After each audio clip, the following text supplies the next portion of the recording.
I had the opportunity to work with Brisbane City Council a number of years ago, and everybody there was socially progressive and left-leaning, and they said we want ecological city. But then the question was, what is this vision disowning? And one participant, she was very clear. She said, this vision is boring.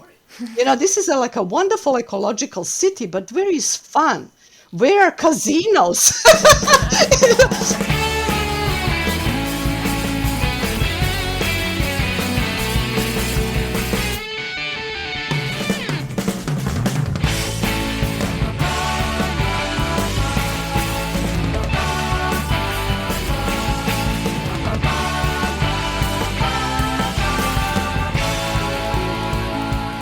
Hello and welcome to the Futures Workshop, a series of conversations with the world's leading futurists about the tools they've created. I'm with Victoria Mulligan in our studio in Auckland, New Zealand. Kia ora. Kia ora, hello. And who are we talking to this episode? Today's guest is someone whose work is really reshaping how we think about, plan for and navigate the future. Dr. Ivana Milojevic is a force in the field of future studies. She is a researcher, writer and educator whose work spans sociology, gender studies, peace and conflict resolution, and of course futures thinking. Now, Ivana's career has been global in every sense. Originally from former Yugoslavia, she has worked across the Asia-Pacific region, Africa and Europe, and she helps governments, international bodies and non-profits rethink their relationship with the future. And what makes her work different? Yeah, well, so what I think's pretty cool is that Ivana's work isn't just about that sort of intellectual exercise of imagining futures. It's about crafting futures. She doesn't just ask what could happen. She asks what should happen and how do we get there. She does this work with an eye toward equity, inclusivity and empowerment, and especially for women. Her advocacy for women in foresight in particular is about as inspiring as her foresight work itself. And how did you meet Ivana? Right, I met Ivana for the first time a couple of years back when she was in New Zealand teaching on conflict transformation. So I was really struck not just by her intellect, but her warmth and her humour. She has the greatest laugh. You will notice that in this conversation. She has a really remarkable ability to connect and really infuse futures thinking with humanity. So in today's conversation, we'll be talking about the futures triangle and how futures thinking intersects with conflict transformation. She is a thinker who is shaping the future, and I am super excited to share our conversation. All right, let's go now to Victoria's conversation with Ivana Milojevic.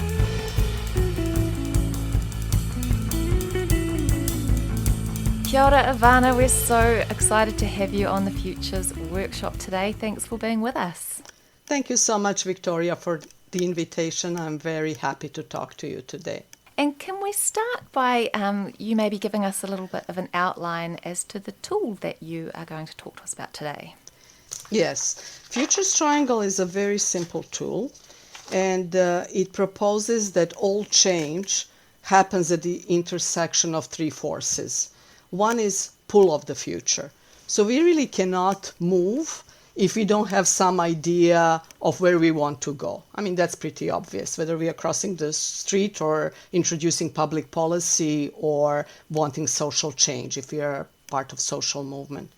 So this is the vision for the future. And that vision for the future, if it's strong, if it's inspiring, people will want to spend their energy and money and all sorts of resources that they have to go in that direction. So that's the vision for the future. That's something people want usually. But then that is not sufficient because, as I said, there are other forces that impact on any change. Those that are detrimental to this change will be barriers, and they're often weights of the past. They're weights of history, social structures, and hierarchies, existing infrastructure, status quo. So, for example, we want to create sustainable societies, but we have built this infrastructure that is not sustainable. So to change it, it's very difficult.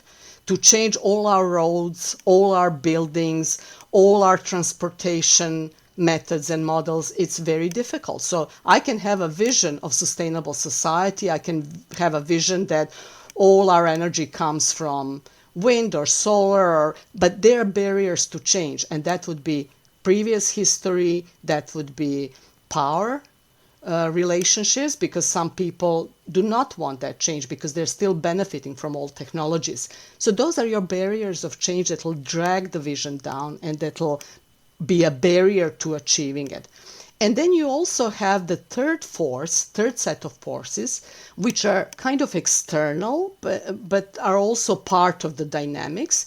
They would be changes, technological, demographic, cultural, that are impacting on us and our societies, that are either pushing the vision forward or maybe going against it. So sometimes those trends and emerging issues, we call them in the area of future studies, they will be pushing the vision along or they will be preventing it.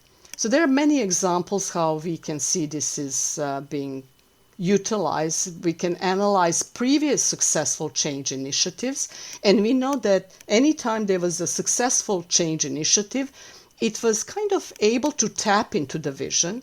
It was able to package what the initiative was in terms of what is desired and inspirational for many people.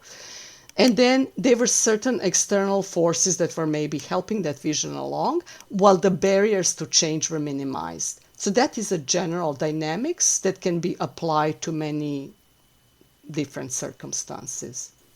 And so, would I be right in thinking, the triangle, the 3 points of the triangle are future, past, and present? So the future vision, the weight of the past, and then those emerging technologies and some of those other forces that you mentioned third, does that fall under the category of the present?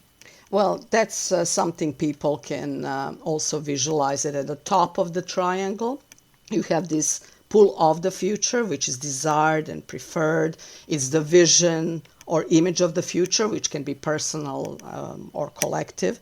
And then left side of the triangle is push of the present towards the future. Those would be your trends, whatever. You can use steeple analysis and see these are economic, ecological, political, legal, educational, etc. So all those trends and emerging issues, they will impact on your wanting or your pull of the future differently. So you have wanting, pull of the future, you have changing, which is push of the present, and then you have on the right side of the triangle something that is maintaining what is, and that is your weight of the past and barriers that I already mentioned. Ivana, can I ask, so you mentioned with the push of the present that this what's coming up there can either push you toward your preferred future or it can push you away from it. Yes. Is it the same with the weights of the past? Are there weights that you might want to hold on to? Definitely. Yes. And how does that work? Yeah, well, we have something called like original futures triangle, and that's a simplified form just by those three forces. Then we have more complex forms of futures triangle. One is linking these three forces with change agents in organizations. So you have some people in organizations and in our societies that are more inspired by the vision for the future. They would be your reformers, they would be your visionaries, dreamers, revolutionaries, utopians. And then there are some that say, well, yeah, we like the vision, but we really need to negotiate that with what's right now, what's happening currently. And they would often be focusing on reform. They would be pragmatists, moderates, and maybe, depending at the level of their inspiration by the vision of the future or by trying to negotiate that with weights of past history, barriers or pushes of the present, they may be more or less progressive. And then there are people who really don't want any change. They really want to stay in that weight of the past space. They are your traditionalists and conservatives. You have them in organizations, you have them in families. We have them if you look at our inner dynamics. There are some aspects of ourselves that are more conservative than other aspects of ourselves. We want to be more progressive in one area and less progressive in another. So this is something that that group of people or that type of energy is more informed by weight of the past. I mean, it would be nice if we can visually present this, but at the moment I can just kind of describe it and explain it. And then they would be weights of the past, as you were saying, Victoria, that are inspirational, that want us to go back there and find examples of some behavior or certain social practices that existed before current dominant way of being and doing that is now perceived as detrimental. So we can go back there and look for inspiration for sure. At the same time, we need to be a little bit careful not to want to recreate that or go back there, because there is a qualitative difference between being inspired by the past and wanting to recreate it. It's very difficult to recreate something that happened 500 years ago, which doesn't stop many individuals and groups and societies fantasizing about that. Can you tell me, Ivana, how would someone go about starting to use futures thinking tools such as the futures triangle in their own environment, whether it is in an organisation or it is on an individual or a small group context? How might we start with something like that? I'll just give you an example. Okay, so this is a very simple example. In, I think, 2021, we had a plan. We had a vision for the future, and we wanted to be in Europe for 9 months. Our daughter got exchanged through her university. I was going to go back there and do some other stuff, and then COVID hit. So this is like we had a vision for the future, but then there was this push of the present. And then there was a kind of barrier to change, which is all the infrastructure that is in place, and that is, for example, distance from Australia to Europe. So just one simple example like that is hopefully telling you how the futures triangle can be utilized. So we can utilize it to understand what's going on, and then we can utilize it to understand what has happened, and we can also utilize it to negotiate these three forces and see how can we do something. What do we do now? We can then create multiple visions for our future, because this one obviously is not happening right now. People sometimes get stuck and want to force that vision, but there is a flexibility. You can then do something else and try to be flexible about multiple alternatives, because then inner and outer conflict as well will be minimized.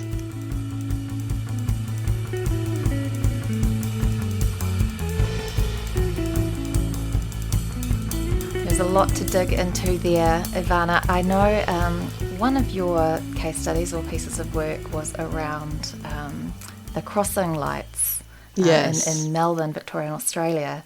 Can Yes. you talk us through that example? I know you used the futures triangle with Yes. that one to surface some of those Yes. underlying assumptions. Yeah, that is a fascinating example, and there are many other examples in terms of storytelling.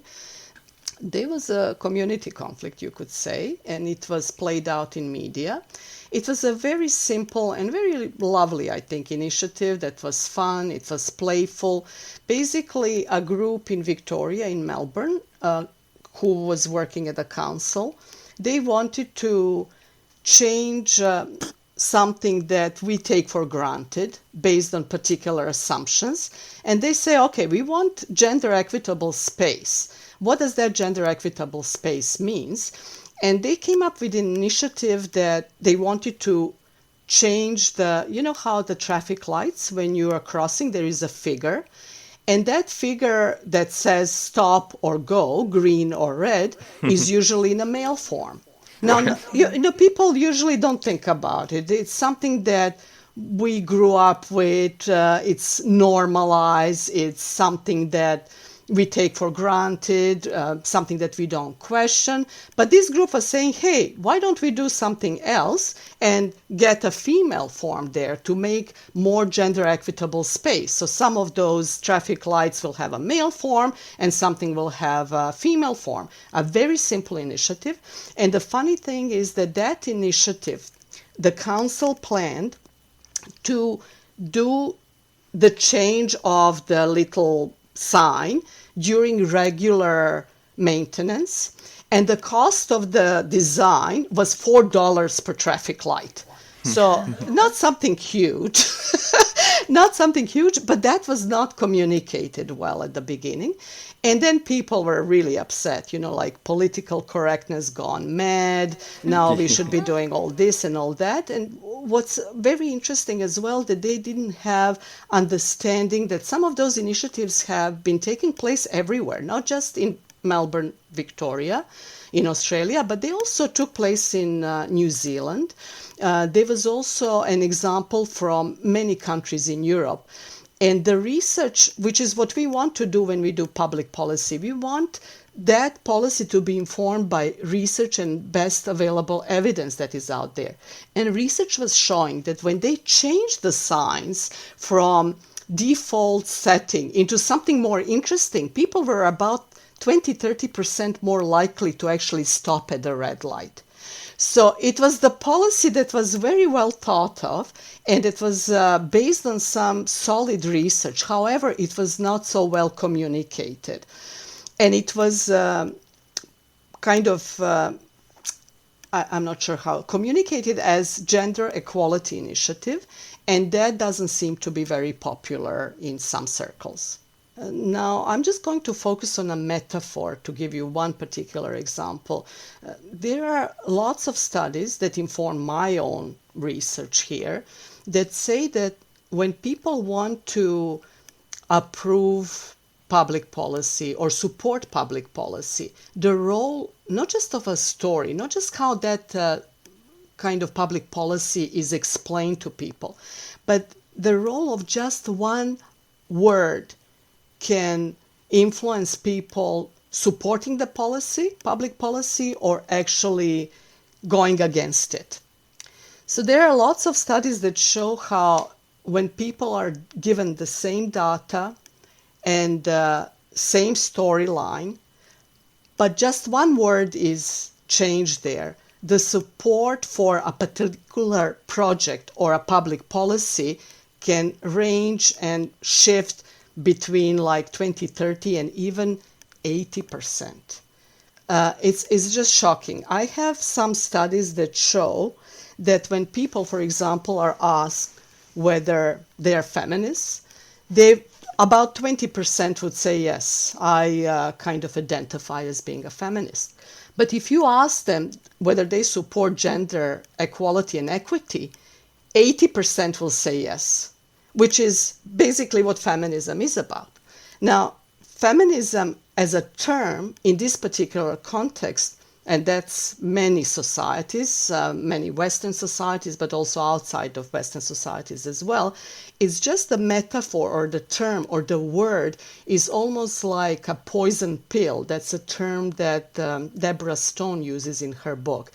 Some terminology in the context of the US, welfare is one of those poison pills. People will give support to the poor, but they will not support welfare. So, and the support for the project is, the difference is bigger in terms of which metaphor is used than alignment to the political party or gender or anything like that. So I read some of those studies and I've seen them before. So when I applied Futurist Triangle to a particular traffic light initiative in Melbourne, Victoria, which was lovely, which was just so kind of nice and playful, but there was lots of resistance, and I wanted to understand where the resistance was coming from. So can we jump back then to what that tells us about people's underlying assumptions, and how with that project in particular you managed to surface what was going on? Well, the best way to understand what is going on is when people are openly talking about it. We can do textual analysis, we can do discourse analysis, and we can do that in spaces where people feel safe to share what they really believe in. We are not going to get it from people when they're on their best behavior. We are not going to get insights when, public documents are published, because they have to be sanitized, they have to be appropriate. All the official documents have to be done so that they're very diplomatic, that they don't insult certain groups and so on and so forth. So we can dig this information from, as I was saying earlier, from the stories people tell to others. And we can, luckily now, we have so much material we can base our research on because of social media, because every news item now allows for comments, not every, but many news kind of outlets allow for commentary to be posted under. So I look at that commentary, and given my training in discourse analysis and in sociology, I could recognize patterns.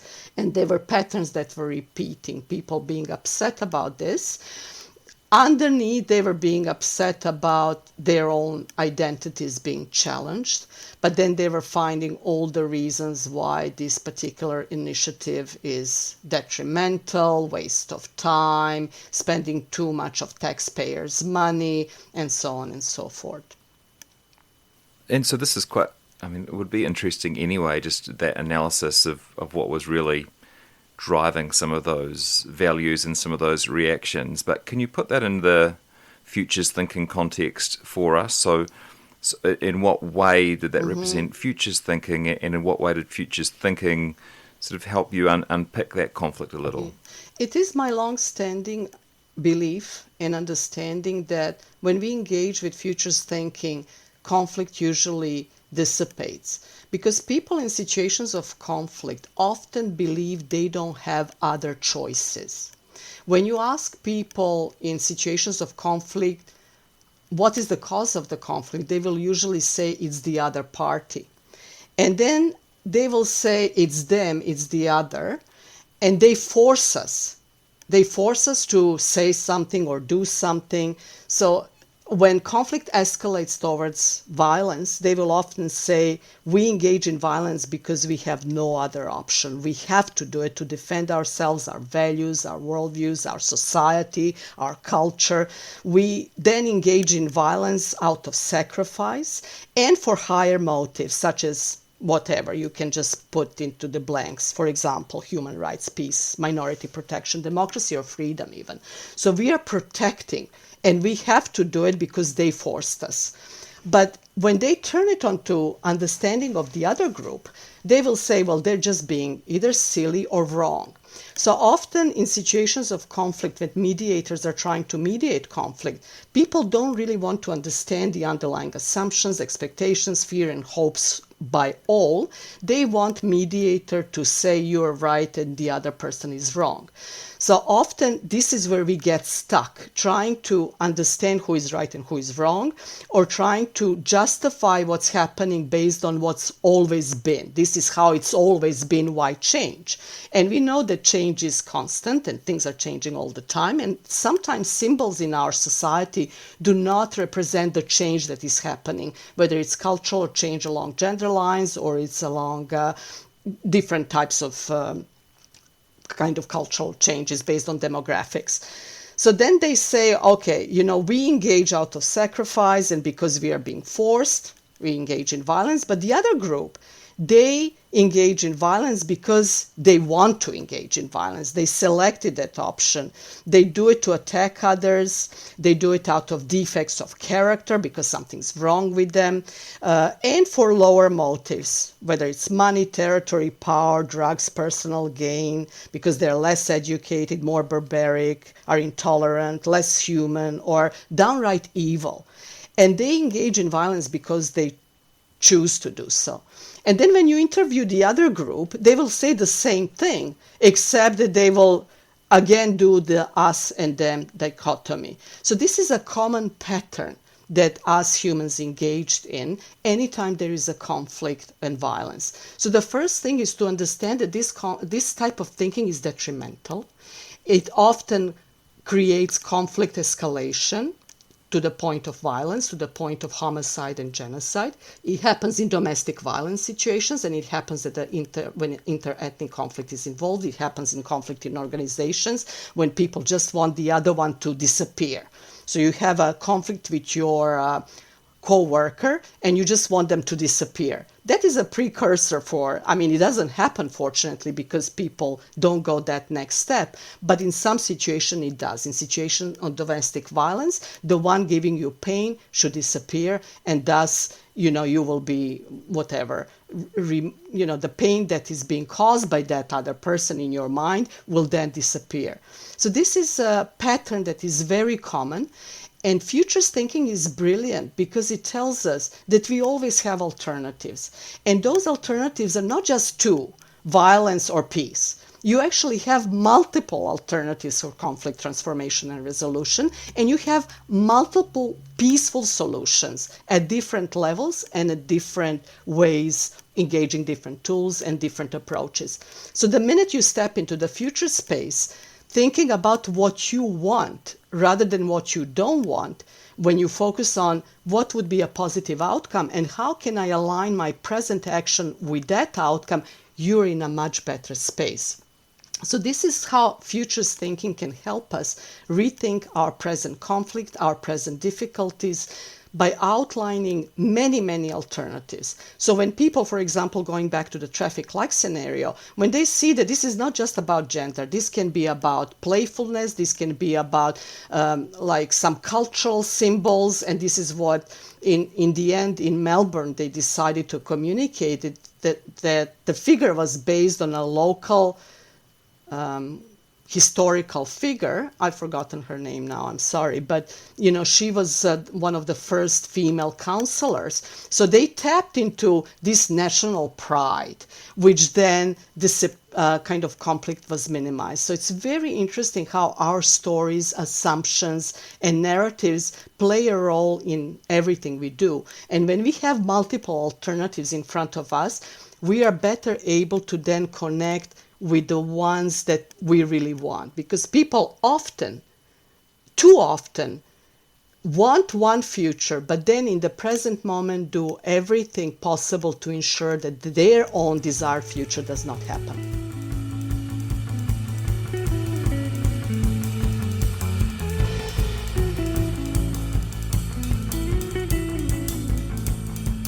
Could you give us a little bit more on the Futures Triangle as it related to those traffic light crossings in Australia? Could you give us a brief kind of insight into what a broad brushstroke analysis of that conflict would look like through the lens of the Futures Triangle? Yes, of course. So there was a vision. And the vision for some people was obviously to get that gender equality, get more gender equitable space, which I think it's a lovely goal in itself, to have that particular vision materialize. Because often when we talk about certain things that we want, it is a little bit tricky to understand how would that actually manifest. So when people say that they want peaceful world, what does that really mean? What are we going to be doing in that future? How are we going to go about it? What is the space going to look like? So if you want gender equality, for example, then what does that really mean? What does that mean to our cities? What does that mean to our space? And this is in terms of that kind of vision. It was a vision of gender equitable space and gender equitable cities. And then there were all these other barriers to change, which were coming from community that wanted to stop the change. They wanted to have things as they've always been. But then there was a demographic change. So that was your push of the present, that you now have women who are decision makers. And that social group wants to do something differently. So that is in a very simple ways how we can understand what is going on there. So on a practical level, when you're going through that process using the tool, and this might be a bit basic, but do you have everyone in the room? So who's a part of the process of mapping out all of these issues on Yes, the well, that triangle? really depends. That really depends on where you are, what you're doing, who are you working with. Obviously, you can work with people directly, or you can do an analysis. This traffic light case study is something that it was something that I analyzed based on discourse analysis, but we often work with groups. For example, I worked with one group in Sweden. They had a project called Beyond GDP Growth, and their vision was of ecological and sustainable society. So what is a desired future vision there? There are different terms, and this is important. We can't have a vision that is tired or spent. The success of these initiatives will be based on certain novelty, on memes, on ownership of these visions and local sensitivities. So they were exploring different terminology. They were talking about sustainability, circular metabolism. There was a debate. Is this about green growth or degrowth? What is a genuine progress? What are survival societies to look like? What is ecological holism? In a nutshell, it was a project that involved various groups, and they actually tried to find common language and say, okay, this is the vision that we want to promote. This is the vision we think will be the most powerful and the most inspiring. So I can't really remember, but there were probably 30, 40 people from various organizations. It was multi-sectorial, and it was from different regions. People were coming from different regions. So that was the project, and they tried to decide what is the vision here. And then they were investigating what are some of the trends that are helping the vision in Sweden as well as globally. How can we tap and communicate this to others? In case of Sweden, they were looking at local as well as global trends and emerging issues. They were discussing climate change, global warming, destruction of habitat, population growth and degrowth, all the conflicts, migrations that are very specific to Sweden. And then what does that all mean? How can new information and communication technologies, for example, be utilized for this? So those are all your economic, demographic, ecological, and cultural trends that you can tap into to support your vision and minimize the ones that maybe are not so helpful. In terms of weight of history and social structure, they were discussing themselves what are the barriers to change. And this is a project that was, I think, 15 years ago. So obviously some of those ideas are now more mainstream, but they were and certainly in New Zealand, that you've already been shifting from GDP to well-being, etc. But at that time, they were saying, well, it's the definition of growth and progress that in itself is a barrier to change. It's that historical and social structure that is preventing us from moving forward. Thus, we need to find a better definition of growth and progress.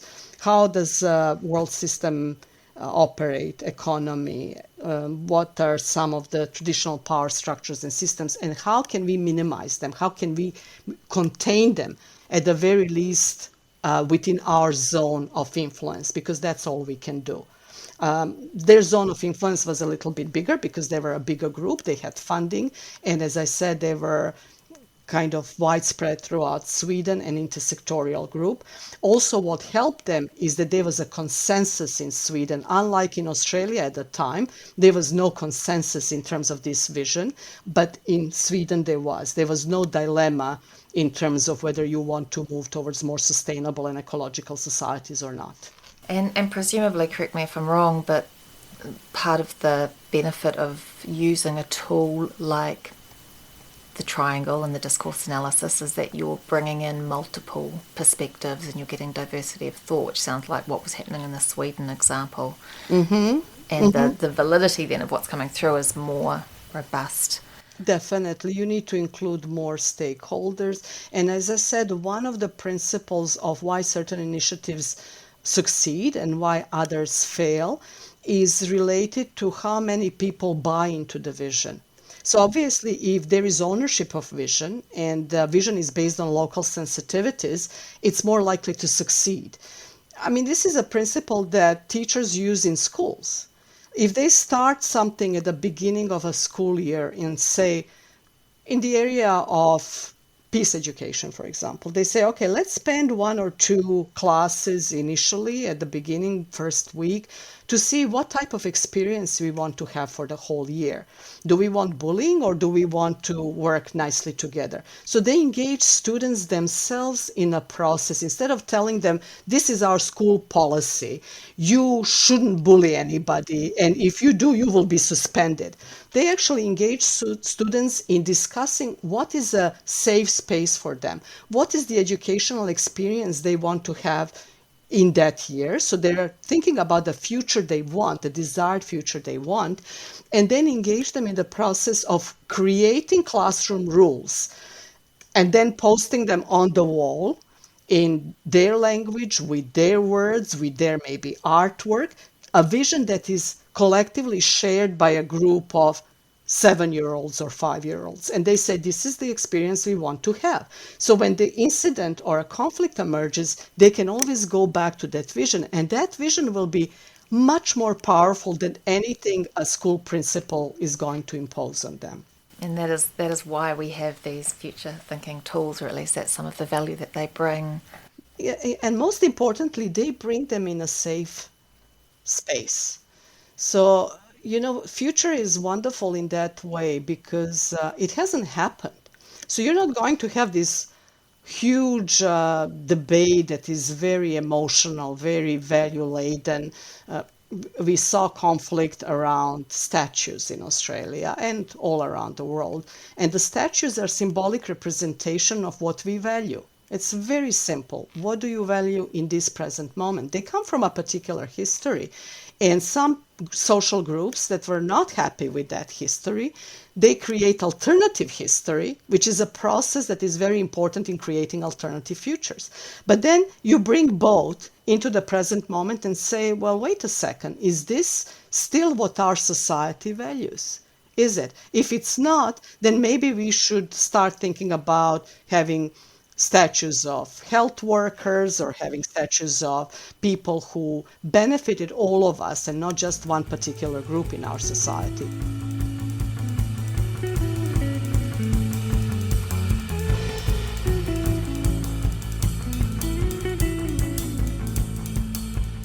So this is when you go to history, I mean, it's much more emotional because it did happen. It is closed, even though you can do some interventions and create these alternative histories, which is what people can do at individual level through, let's say, narrative therapy, or they can do it at a group level through all these various social movements. But with the future, it's very interesting because there is something that hasn't happened yet, and no one has the answer about the future. Even when we study trends and when we are experts, when we are so-called futurists, we still don't know because there is so much to know. And so many things happen randomly, or something happens that we didn't understand or didn't even see because we didn't have a cognitive template for seeing. So this is something that happens all of the time. And people then, when they go to the future, there is this openness, given that nothing has happened. So you can express ideas, and then if people don't disagree, people don't agree with them, they can say, okay, this is just an outlier. This is a scenario that is maybe marginalized, but we need to include those scenarios. We need to include emerging issues, something that we are not expecting to happen, that is not likely to happen, but if it does happen, it will have a very high impact. So we actually encourage people to be creative, to be imaginative, as a process to get us out of our rut, of our own little box that all of us kind of live in. So when we engage in those type of dialogues, we can expand our range about the future and then consequently our range about the present moment. Yeah, I've heard Ivana, we talk a lot about safe spaces, and I do think one of the benefits that futures thinking and these tools bring is that they allow brave spaces as well, which sounds to me. Yeah, and we often, really use, as I said, different methods depending on what's happening, because in workshop setting you do it in a real time, so you can move from different scenario method if you know more than one. So there is a scenario method that looks at what is the vision, but then investigates and asks what is that vision disowns. What is that this vision is forgetting about? I just reviewed an article from South Africa, and they were talking how post-apartheid, they had this wonderful vision of the rainbow nation, the wonderful vision of creating new South Africa with forgiveness, love, compassion, those type of values. Now, South Africa of today is unfortunately, and according to those authors, I know it's not something that I can vouch for, but just telling you what the article I reviewed for the Journal of Future Studies, and hopefully it'll be published there, because it was a very interesting article. And they were saying people now, I don't know how many decades later, do no longer believe in that vision. Vision is spent, and they've seen that it hasn't materialized in a way that it was supposed to materialize. Now, going retrospectively, and we are always much smarter in hindsight, we know that, but going back, they said, oh, this vision actually forgot about economic justice. Economic justice about redistribution of resources, about empowering previously disempowered communities. And what they also didn't take into account is corruption that later followed. All across Eastern Europe, there is that problem as well, that one system was removed with another one. People actually engaged in high levels of corruption because they felt, okay, this is now my opportunity and my chance, or whatever they would give as a way to justify their practices that pretty much everybody agrees are detrimental for a society. So this is very interesting. They looked at all that and they said, well, yes, we had a vision, but now what did that vision disown? Every vision disowns something. Even the most beautiful visions disown. I had the opportunity to work with Brisbane City Council a number of years ago, and everybody there was socially progressive and left-leaning, and they said, we want ecological city. But then the question was, what is this vision disowning? And one participant, she was very clear. She said, this vision is boring. This is like a wonderful ecological city, but where is fun? Where are casinos? This is obviously not something that is part of my values, but and also not part of most people who were in the process working on their values. But one person was spot on. She said this vision disowns fun. It disowns excitement. It disowns casinos that many people actually find very exciting, and the whole gambling culture in Australia is quite strong with lotteries and etc. etc. So she was saying and then what they did is they outlined desired vision by majority, and then there was this disowned vision that fortunately there was enough diversity in the room that somebody pointed out, because if we are all the same in the room, same values, same educational background, same cultural background, same gender, we are going to forget about lots of things if we are same generation, etc. So we need this, the more diverse the group is, the better, because somebody will point out, oh, well, that's great, that's fantastic, however, it's missing da da da da da da. And then the next step is how to integrate those two visions and how to come up with a vision that will be more appealing to broader groups and for broader society, because whatever they put into policy and whatever action they take will have implication for everybody living in that community. So this is very important, to have that diverse group. And if you can't come up with a diverse group in real time, you can imagine that so and so is here. In the area of futures thinking, we often bring that chair and say, okay, this is the perspective of futures generations. What are they going to say? How are our actions in the present moment going to impact them? What do you think? Use your imagination. Research shows that our imaginations about the future are not particularly imaginative. We actually usually imagine future pandemics only in the year that a pandemic is happening, but not before. It's fascinating. It's like over and over again, we can imagine something in the future, providing that that's something we are experiencing right now or in our near past, not even the far past. People have by and large, short-term memory here. So it's like you have to make a concentrated effort to expand on your own imagination. And the easiest way to do that is to talk to people that are different than us, read their work, engage with diversity in a really meaningful way, not to engage with diversity to say you don't know what you're talking about, but really try to understand where this is coming from and see if we can expand our range. This is the beauty of futures thinking. We are expanding our range and making ourselves more kind of skilled in working with other people, working on our own projects, and understanding reality in a more nuanced way. This is beautiful. Thank you, Ivana, and thank you for all of your work democratizing these tools as well. And I appreciate you talking about how they can be used from school environments with kids and storybooks right through to political change. So thank you for your work, thank you for your words, and all the very best with the futures. Thank you so much, Victoria. Likewise, all the best to all our futures, you, Jesse, and all our listeners. Thank you so much for being here. Hvala puno. Doviđenja.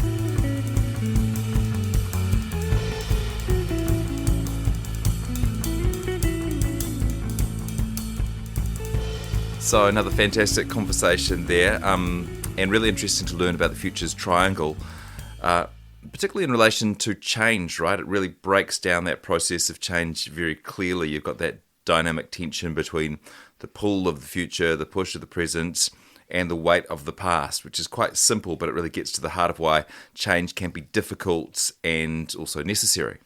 Yeah, and we all think about the future in terms of where we want to go, of course, but the triangle forces us to acknowledge those other elements, so historical factors and present day trends, those things that we're often unaware of but actually do shape everything. So yes, we do need to imagine a better future, but we also have to grapple with the forces that are holding us back or pushing us in these unintended directions. What I found particularly interesting was how Ivana applied this to conflict transformation.